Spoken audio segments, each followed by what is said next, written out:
Mesdames et messieurs, bonsoir et ravi de vous retrouver dans cette nouvelle édition de notre journal campagne en langue française. C'est 15h, l'heure du Caire. Tout de suite, les principaux titres. Le président Abdel Fattah al-Sisi a quitté la capitale espagnole Madrid en direction du Royaume d'Arabie Saoudite à l'issue de la visite officielle qu'il a effectuée en Espagne.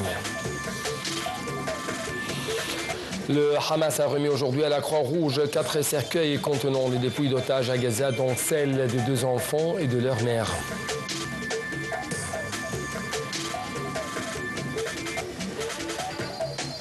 Et enfin, les efforts pour acheminer des aides humanitaires vers la bande de Gaza se poursuivent via le point de passage de Rafah.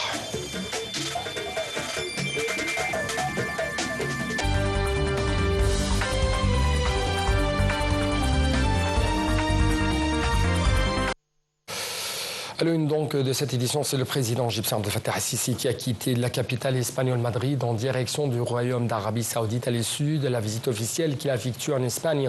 Un communiqué conjoint a été publié par les deux pays à l'occasion de cette visite du président Abdel Fattah al-Sisi en Espagne.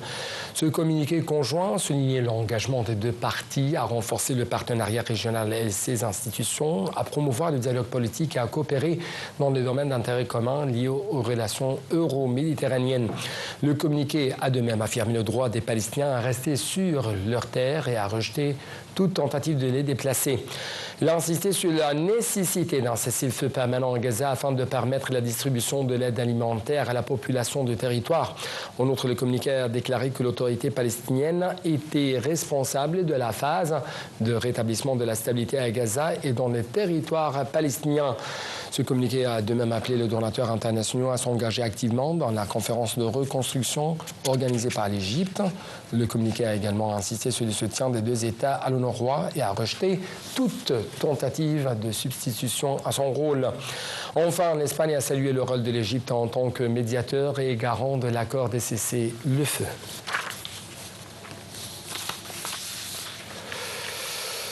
En marge de sa visite officielle en Espagne, le président Abdel Fattah al-Sisi a participé mercredi à une table ronde avec des représentants du monde des affaires, des chefs de grandes entreprises et de hauts responsables espagnols.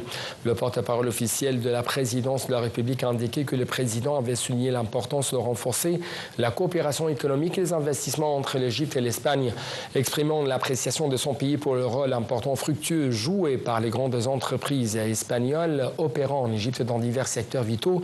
Le président Sisi a appelé les entreprises espagnoles à augmenter le volume de leurs investissements et à profiter des avantages et des opportunités d'investissement disponibles en Égypte, notamment dans les secteurs d'intérêt commun.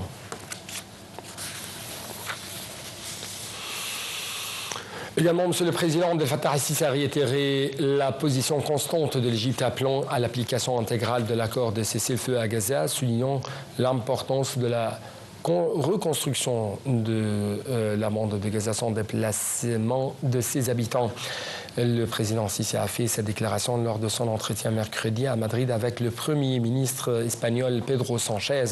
L'entretien avait porté sur les relations bilatérales et sur l'évolution de la situation régionale.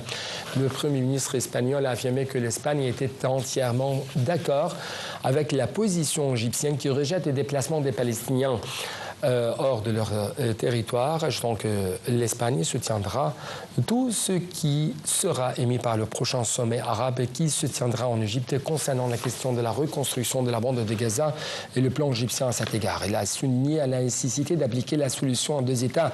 Le président, le Premier ministre espagnol ont ensuite signé la déclaration visant à élever les relations entre l'Égypte et l'Espagne au rang de partenariat stratégique.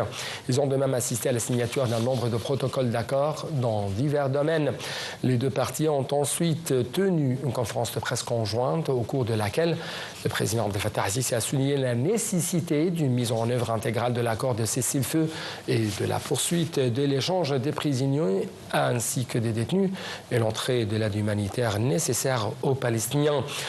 Le président Sisi a appelé la communauté internationale à soutenir l'adoption d'un plan de reconstruction de la bande de Gaza sans déplacer le peuple palestinien hors de leur territoire.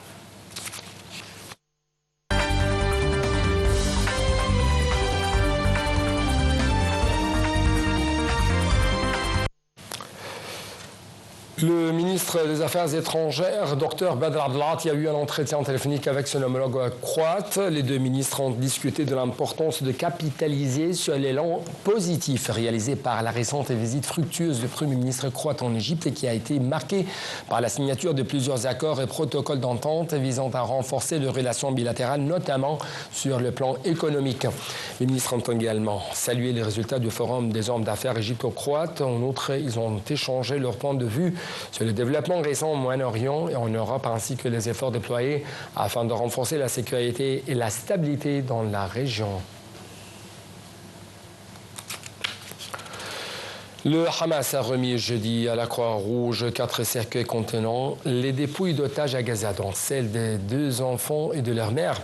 Les cercueils ont été ensuite transférés dans des 4x4 blanches du Comité international de la Croix-Rouge, le CICR, qui ont ensuite quitté le secteur. Ces dépouilles ont été restituées en échange de la libération prévue samedi de Palestiniens détenus par l'occupation israélienne conformément à l'accord de trêve dans la bande de Gaza.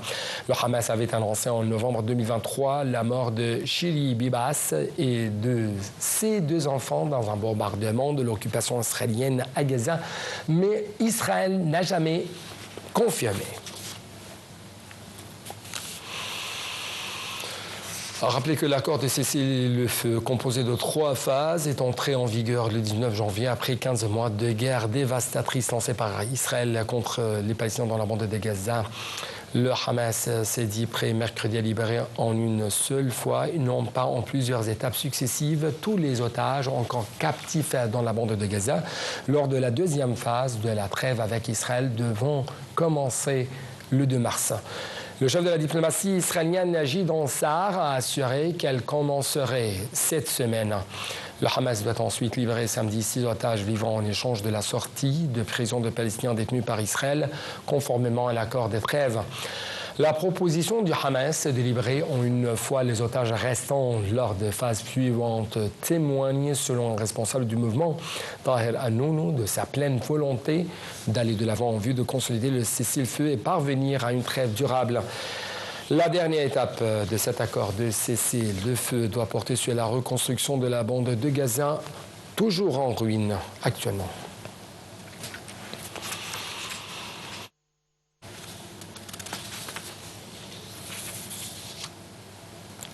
Le mouvement Hamas a également mis en garde dans un discours lors de la remise des dépouilles de 4 détenus que toute tentative de récupérer les détenus par la force militaire ou de retourner à la guerre ne mènera qu'avantage de perte. Il a insisté sur le fait que l'échange est la seule voie pour ramener les détenus vivants à leur famille. Le Hamas a également tenu le gouvernement d'occupation israélienne entièrement responsable de la mort des 4 détenus après avoir entravé l'accord d'échange à plusieurs reprises. Il a de même souligné que le Premier ministre israélien Benjamin Netanyahu cherchait à se dérober à la responsabilité de leur mort. Lors de la remise de corps, le mouvement de résistance Hamas a exprimé ses condoléances aux familles des détenus, précisant que la résistance palestinienne souhaitait leur retour en vie, mais que les dirigeants de l'occupation israélienne ont préféré les tuer plutôt que les récupérer.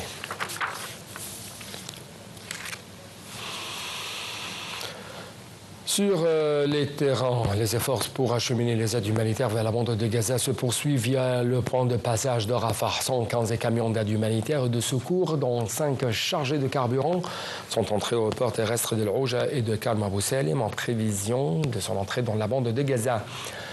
Ces camions transportaient des fournitures médicales, des denrées alimentaires et des équipements de secours destinés aux résidents de Gaza. Ces camions sont également supervisés par le Croissant Rouge égyptien en coordination avec les autorités palestiniennes.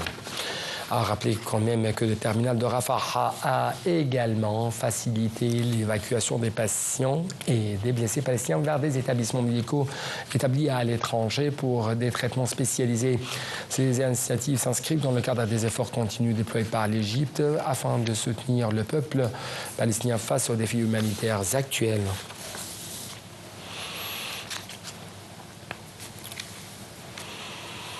Le représentant permanent de l'État de Palestine auprès des Nations Unies, Riyad Mansour, a envoyé 3 lettres identiques au secrétaire général des Nations Unies, au président du Conseil de sécurité, au président de l'Assemblée générale des Nations Unies, concernant la poursuite des attaques militaires d'Israël contre les Palestiniens, en particulier en Cisjordanie, toujours occupée par Israël.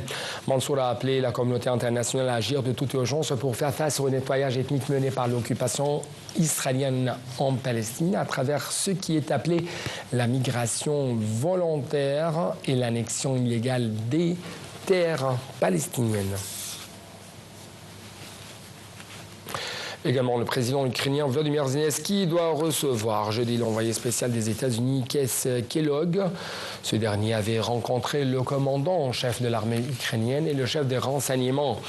M. Zelensky a dit espérer un travail constructif avec M. Kellogg. Je cite, « Notre avenir n'est pas avec Poutine, mais avec la paix. Et c'est un choix pour tout le monde et pour les plus puissants d'être avec Poutine ou d'être avec la paix. » Fin de citation lancée la veille ou à la veille de la rencontre avec l'émissaire américain de la part de Zelensky.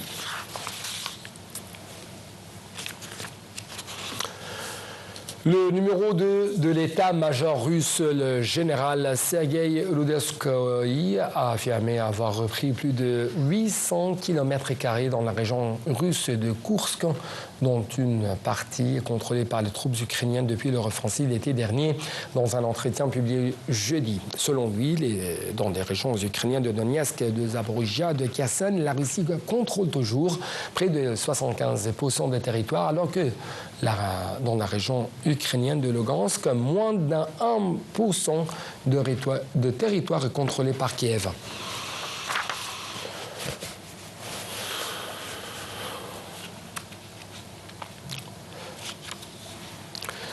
La première audience du procès pénal du président sud-coréen Yoon Suk-yeol, accusé d'insurrection pour avoir tenté d'imposer la loi martiale en décembre, s'est tenu jeudi devant le tribunal central de Séoul, où l'avocat du dirigeant suspendu a soutenu que son client avait agi pour empêcher une dictature législative selon ses propres termes. Le point tout de suite.